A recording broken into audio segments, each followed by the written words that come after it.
This is Al Jazeera, and these are the stories making the headlines. At least 65 people have been killed and almost 250 injured in a series of attacks in Iraq. Gunmen and bombs struck at 20 locations, including 16 in Baghdad. Mike Hanna, who's in the Iraqi capital, says fighters are trying to take advantage of the political void which has been in place since the elections. Well, there had always been concerns that there would be an upsurge in violence in the wake of the elections. It was always expected that it would take a while to form a government, perhaps not quite as long as it has taken.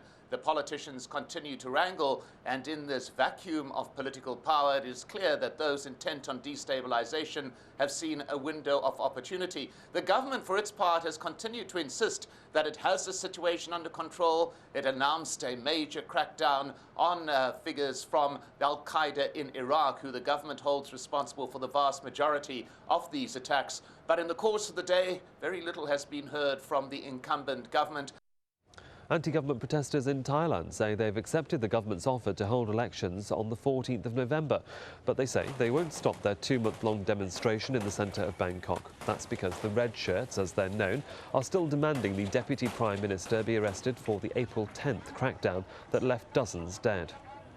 Around 85% of voters in the Philippines are estimated to have cast their ballots in the country's elections, but glitches in the new electronic voting system have caused massive queues at polling stations, and at least 9 people have been killed in election violence. Around 50 million people are registered to vote.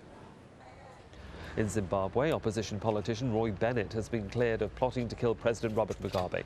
A High Court judge also acquitted him of other charges, including terrorism and sabotage.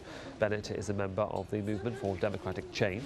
He had been nominated as Agriculture Minister, but was arrested on the day the cabinet was sworn in.